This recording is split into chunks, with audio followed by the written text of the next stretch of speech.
Bom dia, graça e paz, meu irmão, que a bênção de Deus seja sobre a tua casa, sobre a tua família. Bom, nós somos do Instituto Ministrando para Transformar Vidas, isso mesmo, Instituto Ministrando para Transformar Vida.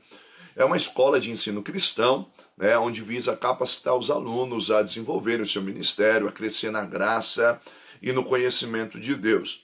Você que já nos acompanha no canal, já é o nosso aluno, sabe que nós temos aí o nosso curso fundamental em teologia, onde nós desenvolvemos as principais matérias do ensino teológico, né?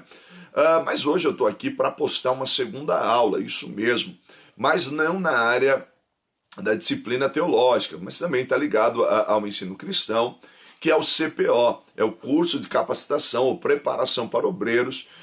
Nós trabalhamos áreas de desenvolvimento pessoal, enfim, muitas áreas da vida. Eu já apresentei essa primeira aula aí, o título dessa aula é Deus me fez com um propósito, e hoje eu estou aqui para gravar a segunda aula, isso mesmo. Então o tema da nossa aula de hoje é construindo um relacionamento com Deus. Então nós estamos abordando o assunto do nosso módulo aqui, tá vendo? Ó? Vivendo com uma vida com Deus e encontrando cura para a alma, tá vendo? Vivendo uma vida com Deus e encontrando cura para a alma. Então, é sobre essa temática que nós vamos trabalhar nesse módulo. Eu sei que tem muita coisa aí no canal, muita aula, mas esse é um trabalho específico, você pode também estar sendo edificado através da palavra de Deus. Lembrando a você, se você quiser levar esse curso para a tua igreja, tá bom? Entra em contato conosco, nós vamos lá dar uma palestra, a gente marca aquele coffee break, fica uma reunião muito legal, tá bom? Vai ser bênção para a tua vida, bênção para o teu ministério e com certeza bênção para toda a igreja. E o nome de Deus vai ser glorificado. Bom, vamos lá? Vamos falar com Deus antes de nós começarmos a nossa aula de hoje? Se você pode, eu queria que você fechasse os seus olhos e vamos falar com Deus. Pai, neste momento, mais uma vez eu quero entrar em tua presença. Ó Deus, pedindo a tua bênção, a tua graça, pedindo o teu favor. Pai, que o Senhor nos alcance segundo a tua bendita misericórdia. Pai, fala conosco nesta aula e que o teu nome seja glorificado para todos sempre. Amém e amém. Bom, posso ouvir um amém? Então, fechou, selado. Vamos lá? Então, você que tem um módulo, então é importante, eu tenho alguns alunos que me acompanham aí por meio do canal, porque não consegue estar em sala de aula. Então é na página de número 17 aí do teu módulo, Vivendo uma Vida com Deus e Encontrando Cura para a Alma, tá? Bom, hoje nós vamos falar sobre construindo um relacionamento com Deus. Então eu quero começar a pensar com você no verso de número 43, capítulo 43 do livro do profeta Isaías, verso de número 7. Eu trabalhei bastante essa questão na nossa última aula, que Deus me fez com um propósito. Então, pensando nisso, eu quero começar lendo esse texto para você, que diz assim, ó: todo o que é chamado pelo meu nome, a quem criei para a minha glória, a quem formei e a quem eu fiz. Salmo 149, verso 4. O Senhor agrada-se do seu povo e ele coroa de vitória os oprimidos. Bom, pensando sobre isso, nós vamos começar a raciocinar o seguinte: Deus te fez com um propósito, correto? O Senhor, ele que te fez, ele que te criou. Embora ele tenha te feito com um propósito, o propósito nasce em Deus, nós não podemos viver aquém de Deus. Então, construir um relacionamento com Deus deve ser prioridade na sua vida. Por quê? Porque não tem como tornar-se íntimo de alguém se você não construir, desenvolver relacionamento. Não tem como, é só você pensar aí, quando você se relacionou com seu noivo, namorado, esposa, e aí você pensa que para se tornar íntimo dele, íntimo dela, começou-se ali construir um relacionamento, muitas das vezes de amizade, a convivência. Então a ideia é essa. Não tem como você tornar-se íntimo de Deus se você não tiver em mente que é necessário construir um relacionamento com Ele. Por quê, irmão? Porque dar satisfação e viver para o prazer de Deus é o que dá sentido à nossa vida, uma vez que eu entendo o propósito. Então, quando você começa a pensar nisso, deixa eu dizer um negócio, irmão, é o prazer de Deus que você tem um relacionamento com Ele. Então, quando você entende isso, nunca mais a tua vida vai ter um sentido insignificante. Por quê? Porque saber que você dá satisfação a Deus, saber que você vive por prazer dele, começa a tornar as coisas na sua vida com muito mais ânimo. Porque existe um Deus tão grande, tão poderoso, tão maravilhoso, que tem prazer em estar com você. E o prazer dele é tão grande, ele tem tanto prazer em estar com você, que ele te fez para estar com ele eternamente. Meu irmão, você acha que se Deus não tivesse prazer na sua vida, você acha que se Deus não tivesse prazer em estar com você, você acha que ele teria te feito para viver eternamente ao lado dele? E aqui eu vou usar uma frase de um puritano, não me recordo o nome dele, mas ele cita: achas pouco o fato de seres amado por Deus? Achas pouco o fato de ser amado por Deus? Então, queridos, um dos maiores dons que Deus nos concedeu foi a capacidade de nos relacionarmos, de apreciar isso. Nós somos feitos à imagem e semelhança de Deus. Ele coloca isso em nós. Deus, ele é um ser que se relaciona. Então, queridos, ele coloca isso em nós. E isso fica claro da maneira que ele nos criou, com os 5 sentidos, né? Então você pode aí se relacionar no meio ambiente em que vive, através da audição, visão, olfato, paladar, o tato. Ou seja, se Deus coloca isso em nós, para que nós nos relacionemos com o meio ambiente em que vivemos, com pessoas que estão ao nosso lado, ou seja, Deus tem prazer de estar conosco. É que, infelizmente, com frequência nós esquecemos que Deus é um Deus que se relaciona, que Deus é um Deus que tem também emoções. Nós fomos feitos à imagem e semelhança do Criador. Então eu poderia citar algumas passagens bíblicas que vão nos dar uma ideia dos sentimentos de Deus. É claro, irmãos, que isso está ligado à classe de atributos de Deus, que nós falamos dos atributos comunicáveis e atributos incomunicáveis. Alguns dos sentimentos que eu vou citar está ligado aos atributos comunicáveis, e como, teologicamente, nós entendemos que, embora Deus comunique isso ao homem, é particularidade de Deus também ter, o nível de Deus é muito mais elevado.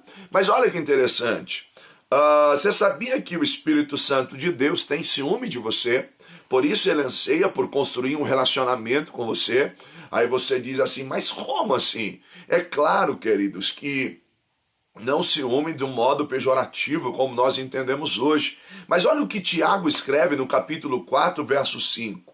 Ou vocês acham que é sem razão que a Escritura diz que o Espírito que ele fez habitar em nós tem fortes ciúmes? Ou seja, o zelo de Deus é tão grande pela tua vida que ele tem ciúme de você. E ele não quer lhe dividir, queridos, com ninguém. Você é propriedade dele, ele te criou. Quando eu digo que ele não quer lhe dividir, não é na questão do sentido do ciúme possessivo, não.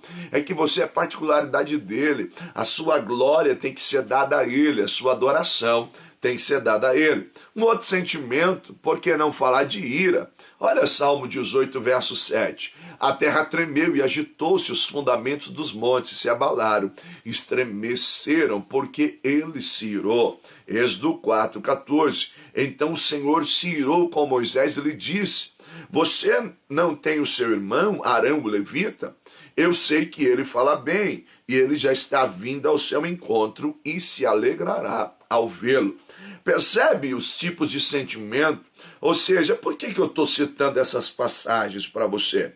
Porque eu quero que você entenda, à luz do nosso módulo, que Deus quer construir um relacionamento com você. Ele quer que você seja íntimo dele. E a partir daí, você precisa entender que Deus é um ser que se relaciona.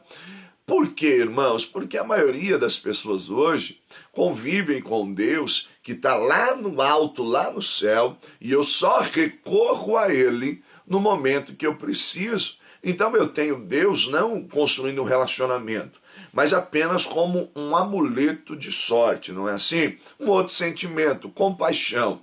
Zacarias 10:6. Assim eu fortalecerei a tribo de Judá e salvarei a casa de José. Eu os restaurarei, porque tenho compaixão deles. Eles serão como se eu nunca os tivesse rejeitado, porque eu, Senhor, o Deus deles, lhe responderei. Ou seja, Deus tem compaixão, ele sente, se compadece. Tristeza, Gênesis 6:6. Então o Senhor arrependeu-se de ter feito o homem sobre a terra, e isso lhe entristeceu o coração, ou cortou-lhe o coração. É claro que todas essas linguagens são um antropopatismo, né? Um antropomorfismo. Mas veja bem, queridos, na verdade o escritor está nos dando a ideia que Deus sente, que Deus se relaciona. E é isso que nós precisamos aprender. Alegria, satisfação. João 15:11. Tenho-lhes dito essas palavras para que a minha alegria esteja em vocês e a alegria de vocês seja completa. Ou seja, que Deus é um Deus relacional fica mais que provado nos versos que eu acabei de citar. Mas nós precisamos entender que, lógico, é muito mais amplos essas expressões, é um antropopatismo, um antropomorfismo, que é atribuir sentimentos de homens a Deus. Mas lembrando que nós fomos feitos à sua imagem conforme a sua semelhança, ou seja, são atributos que Deus comunica ao homem. Mas o profeta Isaías, em Isaías 58:8-9, diz assim, 55:8-9, diz assim: pois os meus pensamentos não são os vossos pensamentos, nem os meus caminhos os vossos caminhos, declara o Senhor. Assim como os céus são mais altos do que a terra, também os meus caminhos são mais altos do que os seus caminhos, e os meus pensamentos mais altos que os vossos pensamentos. Então, Deus é um Deus que se relaciona, mas o nível de Deus é muito mais elevado. Mas olha, irmão, um Deus tão grande, que se curva para ver os céus e a terra, tem prazer de se relacionar com você. Tem um hino que as crianças cantavam muito, que se não me falha a memória, é das crianças diante do trono, da Ana Paula Valadão, né, da Igreja Batista da Lagoinha. E um hino que sempre quando eu estava na igreja e as crianças cantavam esse louvor, era um louvor que mexia muito ao meu coração, porque me fazia pensar, né? Diz: alto, tão alto, fundo, profundo, é maior que o mundo, mas é pequeno, cabe lá dentro do coração de quem serve a Salvador. Ou seja, um Deus tão grande, tão alto, fundo, profundo, mas ele cabe aqui dentro, ele se encaixa direitinho no tamanho do seu coração. É por isso, querido, que a única coisa que vai preencher o vazio da tua alma, por isso que a única coisa que de fato vai trazer cura à tua vida, é quando o teu coração está preenchido pela magnitude de Deus, porque é um Deus tão grande, mas ele tem um espaço perfeito da tua alma. Esse vazio que você sente na tua alma é a carência do relacionamento com Deus. Nós precisamos buscar esse relacionamento com Deus, desenvolver esse relacionamento com Deus. Pensando nisso, eu quero lhe dar 4 princípios básicos para quem quer desenvolver um relacionamento sadio com Deus. 4 princípios básicos para quem quer desenvolver um relacionamento sadio com Deus. Bom, primeiro esses princípios para a construção de um relacionamento sadio, quem tem o seu livro, tá bom? Quem tem o seu módulo, tá aí com ele. Mas se você não tem, anota aí. Vamos lá. Primeiro princípio básico para quem quer construir um relacionamento sadio com Deus. Você precisa entender esse princípio. Dar prazer em Deus é o que se chama adorar. Vou repetir. Dar prazer em Deus é o que se chama adorar. O que é isso? Queridos, a gente confunde adoração com tanta coisa, mas dar prazer em Deus é o que se chama adorar. A tua vida tem que ser uma vida que dá prazer em Deus. Você tem que viver para a sua glória. Então, a partir daí, irmãos, dar prazer em Deus é o que se conhece por adorar. E aí eu preciso entender, segundo princípio, para quem quer construir um relacionamento sadio com Deus, segundo princípio, anota aí, adoração é muito mais que música. Adoração é muito mais do que música. Como assim, professor? Você percebeu que no momento do culto, há quem diga assim, agora nós vamos fazer um momento de adoração.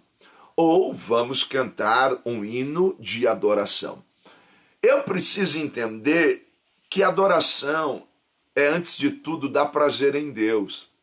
E que adoração é muito mais do que música ou um estilo musical.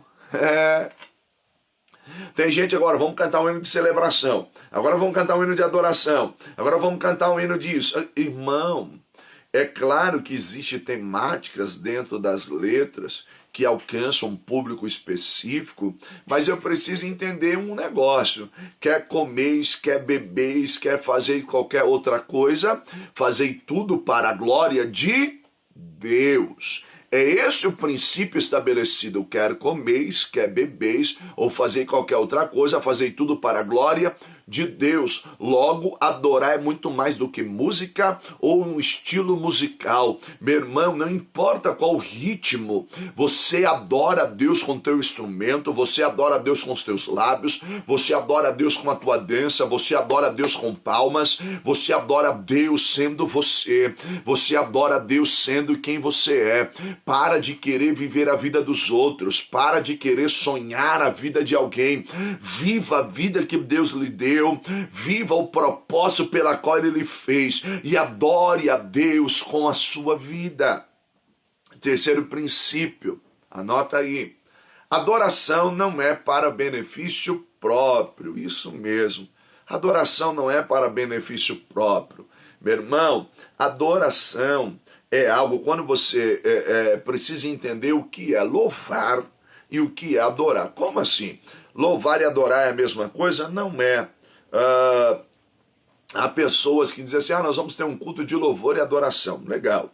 Louvor é elogio, louvor é você, de certa forma, engrandecer os feitos e as qualidades de uma pessoa. No louvor, eu posso louvar a minha esposa, posso louvar os meus filhos. Opa, peraí, como assim? Lógico que eu posso. Posso louvar uma atitude nobre de um amigo, louvar a minha esposa fez uma comida, eu dou louvor a ela, digo, nossa, essa comida está muito boa, muito gostosa. Eu louvo um filho por uma nota, por um comportamento na escola, olha, parabéns pelo seu 10, olha, você foi demais. Agora, adorar somente a Deus. Adoração somente a Deus. E a palavra adorar, ela tem a ideia de prostrar-se, de curvar-se diante de alguém, reconhecendo que este alguém é de uma patente maior que a sua. Quando você olha essa palavra nos seus originais, expressa a ideia de um servo que se prostra ao seu Senhor. Então, adoração não é e nunca foi para benefício próprio. Não pense que o fato de você estar ali adorando engrandece o teu nome. A adoração é a Deus. A adoração é somente a Ele, porque dele, por Ele, para Ele são todas as coisas. Glória, pois, a Ele eternamente. Amém. Então, esse terceiro princípio, anota aí. Adoração não é para benefício próprio, mas é para a glória de Deus. Vamos lá? Quarto princípio para quem quer construir um relacionamento sadio com Deus. Bom, vamos lá? Adoração não é parte da sua vida. Adoração é sua vida. Anota aí. Adoração não é parte da sua vida. A adoração, ela é a sua vida. Por quê? Porque nós precisamos entender algo. Queridos, a adoração não se resume ao momento em que você está na igreja. A adoração não se resume ao momento em que você vai ao culto, ou ao ensaio, ou à parte do culto, aonde o ministério de louvor ou o ministério de dança vai tocar ou vai cantar. Não, não, não, não. Adoração não é parte da sua vida. Adoração é sua vida. Colossenses 3,17. Tudo o que fizerem, seja em palavra, em ação, seja em nome do Senhor Jesus, dando por ele graças ao Pai. Ou seja, tudo que você for fazer, 1 Coríntios 10:31, assim quer comam, bebam, façam qualquer outra coisa, façam tudo para a glória de Deus. Ou seja, o seu casamento é para a glória de Deus, é adoração a Deus. A criação dos seus filhos adora a Deus. A maneira como você se porta na tua empresa adora a Deus. A sua vida é uma vida que foi feita para adorar a Deus. Pensando nisso, você precisa parar e falar, mas espera aí, como é que está o meu relacionamento com Deus? Querido, será que de fato você tem construído um relacionamento com Deus? Entenda que o tema desse módulo nosso é vivendo uma vida com Deus e encontrando cura para a alma. Vivendo uma vida com Deus e encontrando cura para a alma. Como é que está a minha vida, o meu relacionamento com Deus? Ou seja, adoração não faz parte da minha vida. Adorar é a minha vida. Lembra daquele louvor? Adorar é o que sei, adorar é o que sou. Nada pode calar um adorador. Ou seja, adorar é o que sei, adorar é o que sou. Nada pode calar um adorador. Não existem prisões que contenham a voz de um adorador. Lembra? Paulo e Silas presos e adoravam ao Senhor. No cárcere, eles adoravam o Senhor. Adoração não é um estilo, não é uma parte, é a minha vida. É para isso que eu existo, adorar ao Senhor. Legal? Agora eu quero pensar com você, se a ideia é andando com Deus, construindo um relacionamento com Deus, eu quero te dar aqui algumas dicas, é um curso, é uma aula. Então eu quero te dar algumas dicas de pontos fundamentais para quem quer tornar-se amigo de Deus. Isso mesmo. Então você que é o nosso aluno aí, que faz na tua igreja, que acompanha aí o CPO na tua igreja, sabe que eu trabalhei isso lá presencial e eu quero trabalhar com você agora, aqui mesmo na nossa sala de aula virtual. Então, pontos fundamentais para tornar-se amigo de Deus. Queridos, o nosso relacionamento com Deus, ele é muitas das vezes reflexo do tipo de relacionamento que nós tivemos na infância com aqueles que, de certa forma, exerciam influência e autoridade sobre nós. Então, por exemplo, tem pessoas que têm dificuldade de se relacionar com Deus porque tiveram traumas na sua paternidade, então sofreram alguns tipos de maltrato, não teve um amor de pai, não teve um carinho por parte da figura paterna ou até mesmo daquele que representava autoridade sobre você. Então quando alguém diz assim, olha, Deus é pai, no teu subconsciente você não consegue associar essa ideia. Então, mas Deus é pai, por quê? Porque a imagem de pai que você tem não é de protetor. A imagem de pai que você tem não é de alguém que te expressava o carinho, né, que cuidava de você. Talvez a ideia de pai que você tem é a ideia errônea. Então percebe que muitas das vezes os relacionamentos que nós desenvolvemos com Deus é reflexo dos tipos de relacionamento que nós tivemos na infância. Mas eu quero dizer que, embora além, né, dos seus traumas ou as dificuldades que você tenha sofrido, você precisa compreender que o seu relacionamento com Deus tem vários aspectos. Por exemplo, Deus, ele é o autor e criador da sua vida. Ele é Senhor, Ele é mestre, Ele é juiz, Ele é redentor, Ele é advogado, muito mais. Você tem os Salmos 89, 26, 95, 136, Isaías 33, 47, João, enfim. A Bíblia toda vai falar que Ele é nosso advogado, que Ele é juiz, que Ele é redentor, mas eu queria te mostrar um lado interessante. Acima de tudo isso que Ele é, Salvador, Redentor, Criador, Senhor, Mestre.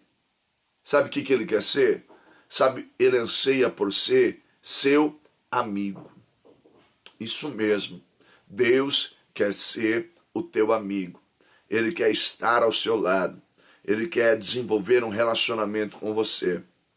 Acima de tudo que ele pode ser, ele quer ser seu amigo. Sabe o que eu acho lindo? Que lá no Éden, Adão e Eva desenvolviam o relacionamento ideal com Deus. Ou seja, Deus, divino, eterno, criador, o homem, carne. Mas Adão e Eva desfrutavam de uma amizade íntima.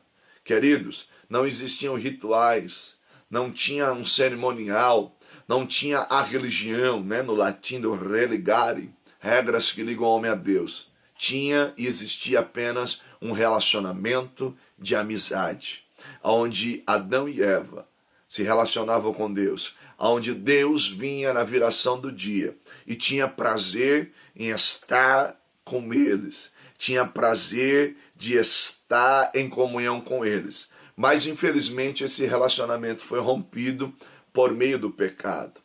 O pecado causa separação entre nós e Deus. Percebe que muitas das vezes nós não entendemos o nosso propósito de vida, porque também estamos distante de Deus, o nosso relacionamento longe de Deus, não conseguimos estar próximo a Ele. Mas eu quero lhe mostrar algo, quero lhe dizer algo. Ele anseia por ser teu amigo. Nós temos pessoas na Bíblia Sagrada que conseguiram construir um relacionamento com Deus, mesmo no mundo pós-queda. Esses homens alcançaram a marca de serem até mesmo chamados amigos de Deus. Por que não falar de Moisés, que construiu um relacionamento com Deus?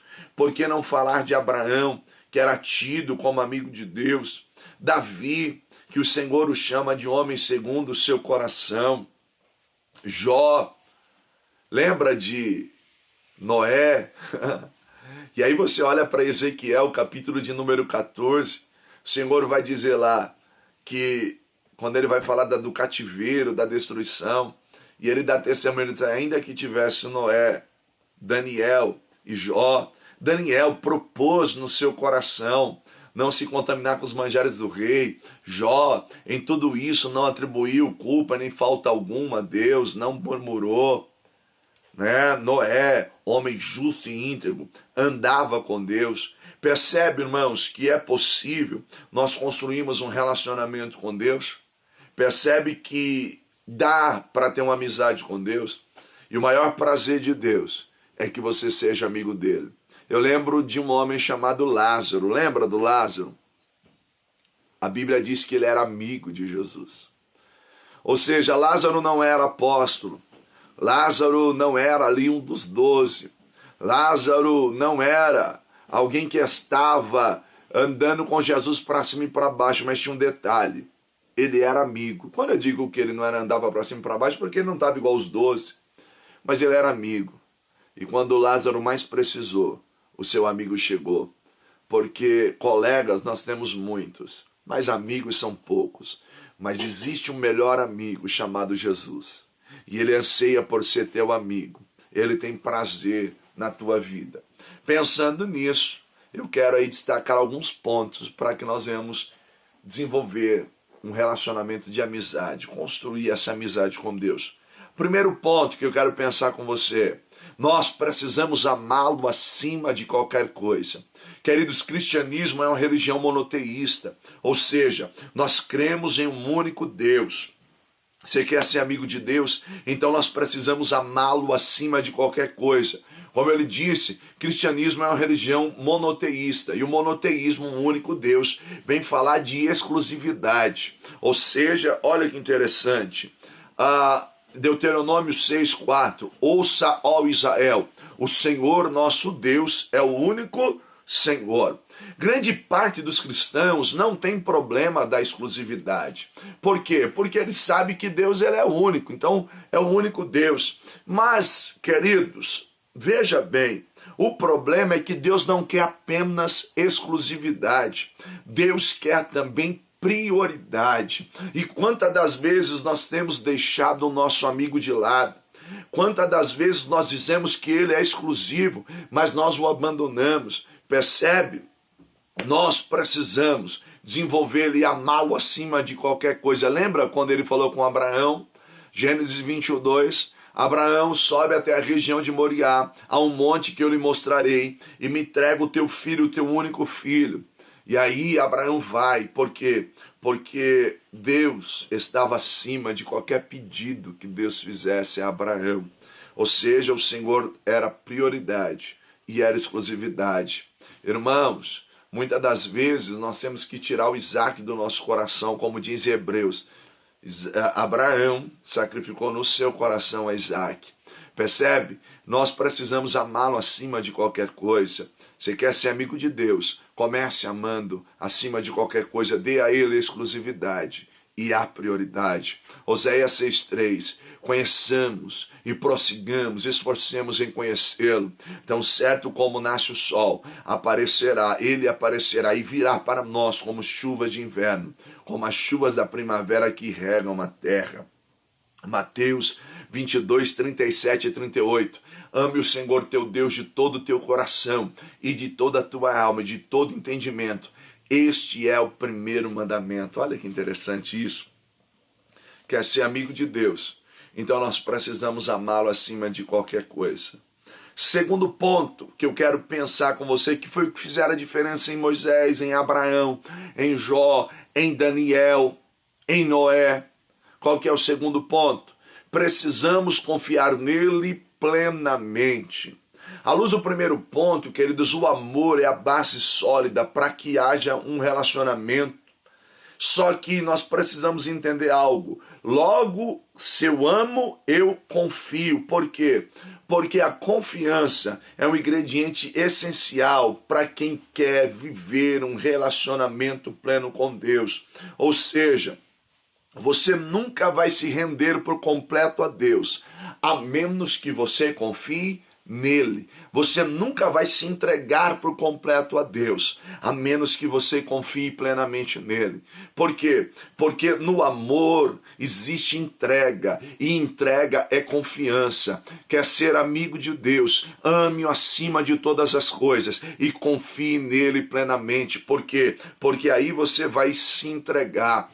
Queridos, é interessante porque quando nós olhamos isso, não tem como não falar de um homem chamado Noé. Lembra que eu disse que era sobre os pontos desses homens que nós iríamos destacar? Queridos, olha o que o verso de capítulo 11, verso 7 de Hebreus diz assim, ó.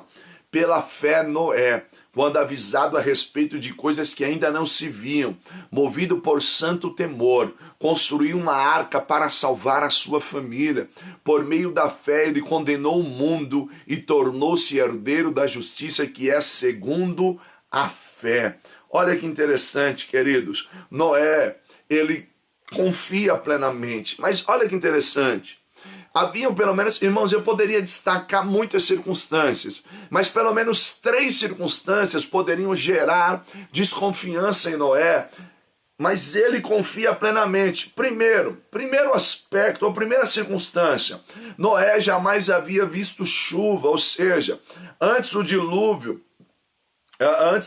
não havia chovido. Deus irrigava a terra com uma água que brotava, era como se fosse um vapor que subia do solo. Onde está isso? Gênesis 2, versos 5 e 6. Ou seja, subia um vapor do solo que regava. Nunca havia chovido. Você imagina Deus falando para Noé, Noé, constrói uma grande embarcação, porque eu vou mandar chuva. Aí Noé faz aquela pergunta básica, Senhor, só uma perguntinha, não estou duvidando, eu confio no Senhor, mas o que é chuva? Percebe? Por isso que o escritor Hebreus diz assim, algo que nunca havia acontecido. Ou seja, segunda característica ou circunstância que poderia gerar desconfiança. Noé vivia a centenas de quilômetros do oceano e mesmo que pudesse construir uma embarcação dessa magnitude, como era a arca que Deus lhe pediu, como é que ele faria para colocar aquela embarcação na água? Ele está construindo, deixa eu usar aqui uma expressão, no meio do nada.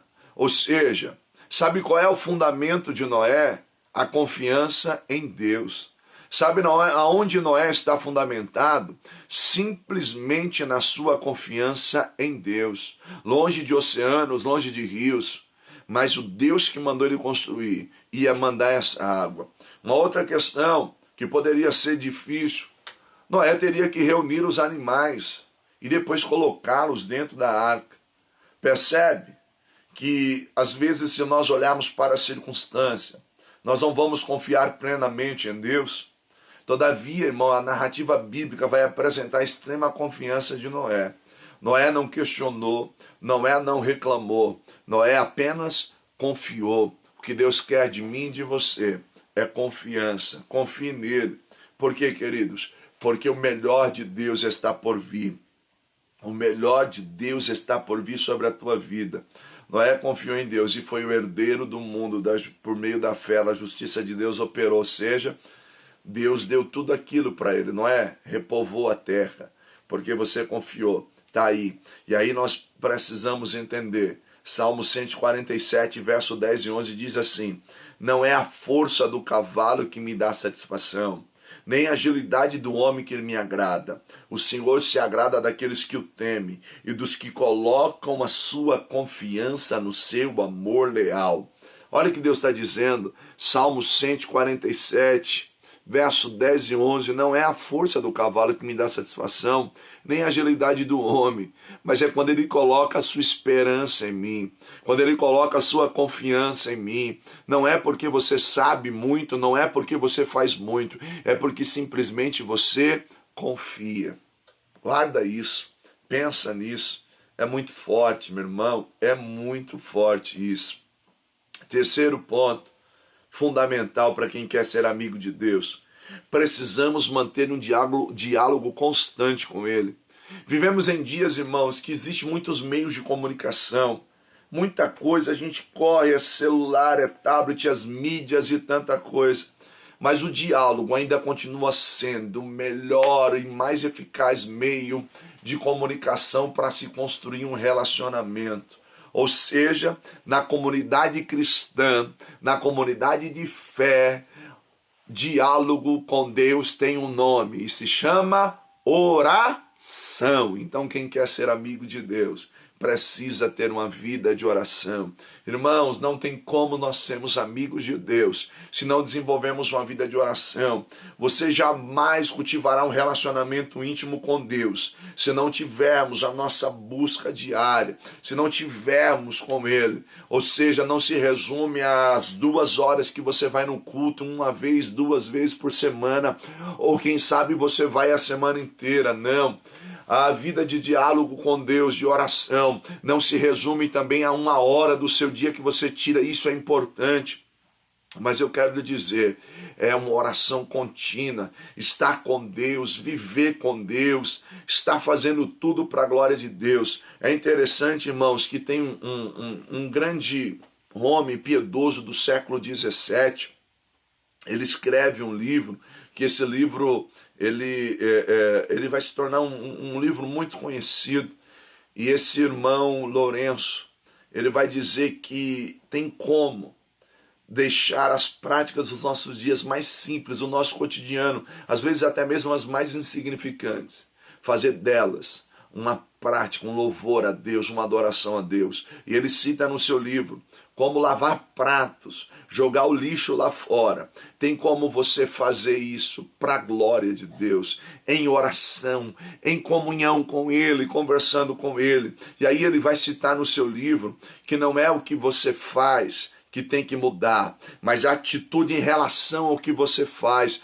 Ou seja, eu faço algo que é simples, insignificante, mas quando eu faço isso para a glória de Deus, quando eu faço isso na comunhão com Deus, eu vou jogar o lixo lá fora e eu vou falando com Deus. Eu estou dirigindo o meu carro e eu estou falando com Deus. Eu estou na empresa, no maquinário e eu estou ligado com Deus. Eu não parei 1 hora do meu dia de joelho, mas eu estou constantemente com Deus. Perguntaram a um certo pastor, um homem muito experiente e com uma certa idade, disseram para ele: pastor, o senhor ora muito? E ele disse: meu filho, se eu oro muito, eu não sei. Mas uma coisa eu posso lhe afirmar: eu não posso ficar 10 minutos sem falar com Deus. Olha que coisa linda. Se eu oro muito, eu não sei, mas eu não posso ficar 10 minutos sem falar com Deus. Ele está dirigindo, ele está falando com Deus. Ele está andando, ele está falando com Deus. Ele está jogando lixo, ele está falando com Deus. Está lavando o carro, ele está falando com Deus. Quer comer, quer beber, fazer qualquer outra coisa, fazer tudo para a glória de Deus. Sabe o que é isso? É o seu amigo.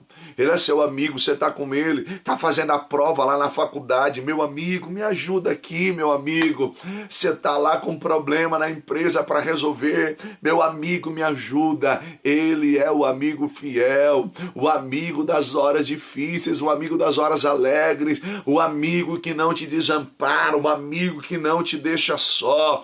Ele é o teu amigo. Construa um relacionamento com Deus, seja amigo de Deus, seja amigo de Deus. Então, fale com ele. Diálogo, oração. Quarto ponto, para quem quer tornar-se um amigo de Deus, ponto fundamental.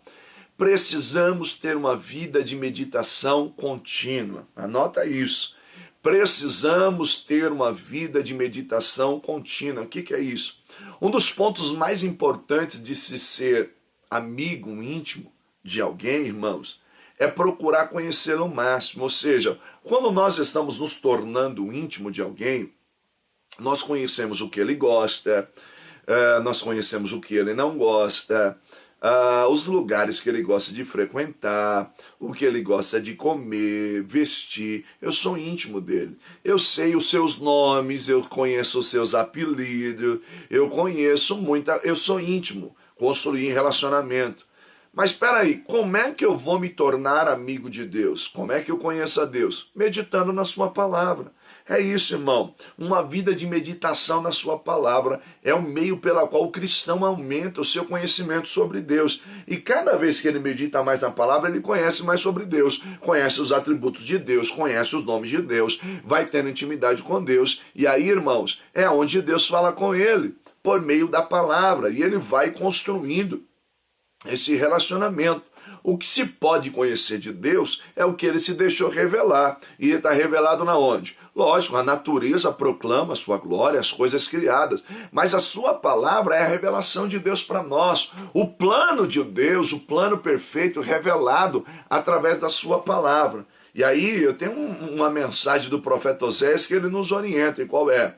Oséias escreveu dizendo assim, Oséias 4:6, o meu povo foi destruído por falta de conhecimento. Uma vez que vocês rejeitaram o conhecimento, eu também os rejeito como os meus sacerdotes. Uma vez que vocês ignoram a lei do seu Deus, eu também o ignorei como meus filhos. Percebe? Nós não podemos estar longe dessa palavra. Deus orienta ao sucessor de Moisés, lembra dele quem é? O Josué. Isso mesmo, Josué está em uma nova fase da sua vida e Deus o garante, ou seja, o alerta dizendo que a garantia do seu sucesso na terra prometida estava condicionada a algo, ou seja, meditar na lei do Senhor de dia e de noite, ou seja, nós precisamos desenvolver esse relacionamento com Deus, sendo amigo dele por meio da meditação da sua palavra. Josué 1, verso 7 e 8 diz assim, somente seja muito forte e corajoso. Tenha cuidado de obedecer toda a lei que o meu servo Moisés ordenou. Dela não se desvie nem para a direita e nem para a esquerda, para que seja bem-sucedido por onde quer que andar. Não deixe de falar a palavra deste livro da lei e meditar nele dia e de noite, para que se cumpra fielmente tudo quanto nele está escrito. Só então os seus caminhos prosperarão e você será bem-sucedido. Ou seja, você quer ser amigo de Deus, quer ser bem-sucedido nessa amizade, quer desenvolver um relacionamento de amigo, de intimidade com Deus, medite continuamente na sua palavra. Tenha uma vida de meditação na palavra do Senhor. Isso vai fazer toda a diferença. É isso que vai marcar a tua história, é isso que vai marcar a tua vida. Construa um relacionamento com Deus. Quinto ponto, que eu julgo ser fundamental para nós sermos amigos de Deus. Precisamos obedecê-lo incondicionalmente. Queridos, amá-lo acima de todas as coisas. Eu preciso confiar nele. Eu preciso ter uma vida de diálogo com ele, constante oração. Uma vida de meditação na sua palavra. Porque quando eu oro, eu falo com ele. Quando eu medito na palavra, ele fala comigo. É claro que na oração ele também fala com você. Mas é onde você, por meio da meditação, você descobre a sua vontade, os seus desejos, os seus princípios estabelecidos. E o quinto ponto, precisamos obedecê-lo incondicionalmente. Obedecê-lo incondicionalmente não é apenas porque o amamos e porque confiamos nele, mas também uma questão de fé. Eu tenho meditado nesses últimos dias, tenho conversado bastante com a minha esposa sobre isso, que fé é igual a obedecer, obedecer é igual a fé. Como assim, professor? Queridos, Hebreus 11:6 diz que a fé, que sem fé é impossível agradá-lo.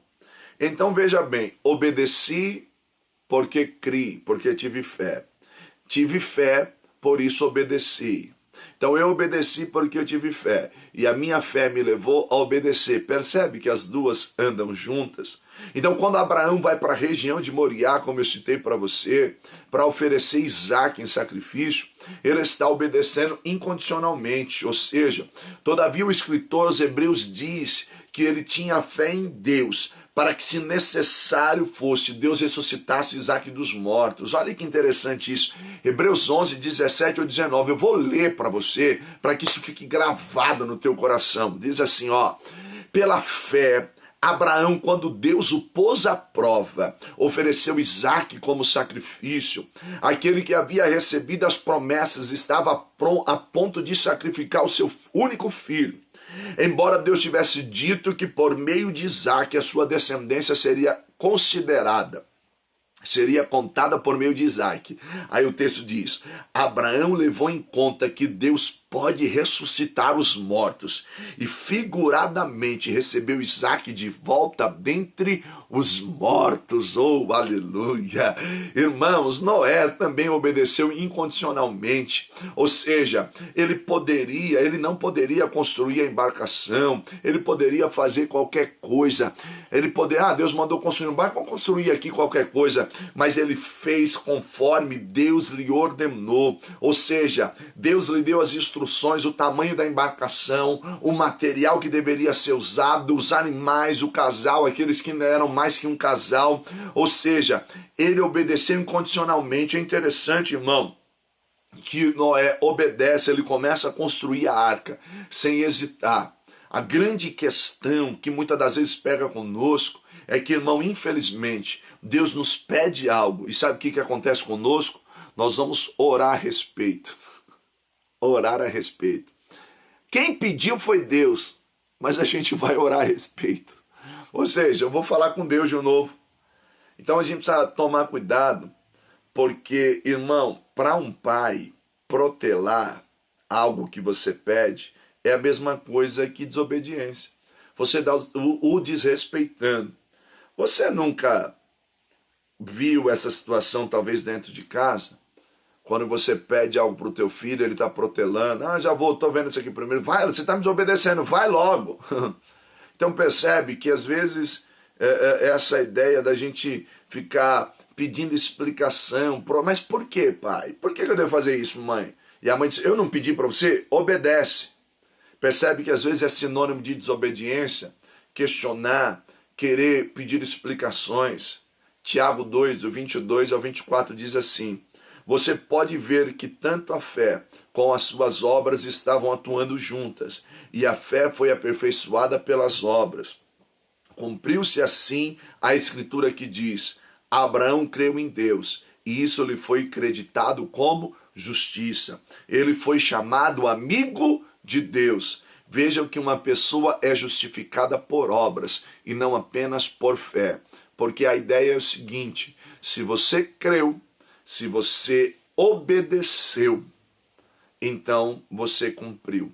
Então, irmãos, essa foi a nossa aula de hoje. Você quer ser amigo de Deus? Construa um relacionamento com Ele. Entenda que adoração é muito além do que música. Adoração é muito além do que um momento. Adoração nunca foi e nunca vai ser para o benefício próprio.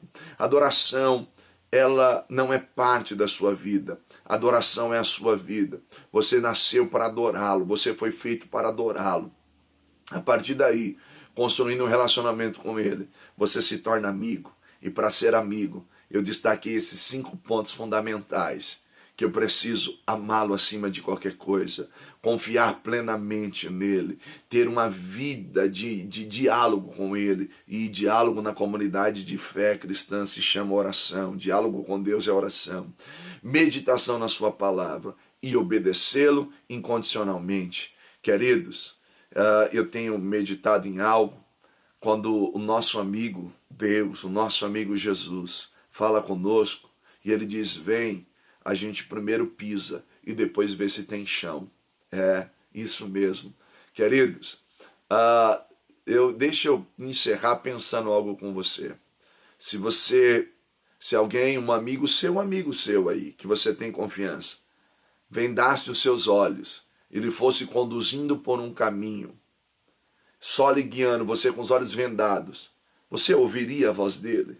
Você confiaria plenamente nele? Ele, seu amigo, você acha que ele ia lhe levar para um buraco? Você acha que ele iria lhe conduzir a um lugar que iria lhe fazer cair? Uma vez eu tive uma experiência. Meu filho era pequenininho, eu acho que não tinha mais que 4 anos, ou não tinha ainda nem 4 anos. E existia uma situação em casa e eu queria fortalecer algo para ele vender os seus olhos, e ele não entendeu nada, se assustou. Eu falei: o pai vai vender os seus olhos, eu quero fazer algo com você. E ele assustou, começou a chorar. O que foi, pai? E eu vendei os seus olhos, segurei na mão dele e o conduzi por toda a casa, passando por mesas, cadeiras, por cômodas, pelos obstáculos que nós temos dentro da nossa casa, e ele chorando sem entender. Trouxe ele de volta ao lugar onde ele estava, tirei a venda dos seus olhos e disse para ele: confia no pai. O pai lhe conduziu por toda a casa que não deixou que você batesse em nada. Sabe o que eu quero lhe dizer? O teu amigo, o teu pai, ele quer construir esse relacionamento com você. Confie nele. Ele não vai te levar ao buraco. Ele tem um lugar reservado. Ele tem um lugar de honra para você. Um lugar onde ele quer te colocar sentado entre os príncipes. Porque ele nos tira do pó e do monturo e nos faz assentar entre os príncipes. Tá bom? Viva uma vida com Deus e encontre cura para a alma. Tá bom? Essa foi a nossa lição. Construindo um relacionamento com Deus. Que Deus te abençoe. Tá bom?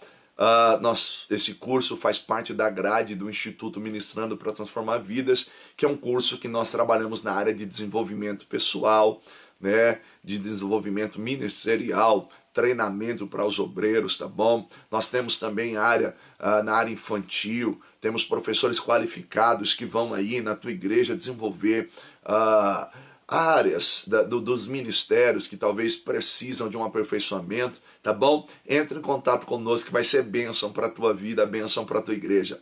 Que Deus te abençoe, tá bom? Beijo aí no teu coração. Lembrando sempre que se Deus é por nós, quem será contra nós? E que tudo você pode naquele que te fortalece. Tá bom, meu irmão? Até a próxima aula do nosso CPO. Que Deus te abençoe. Um abraço.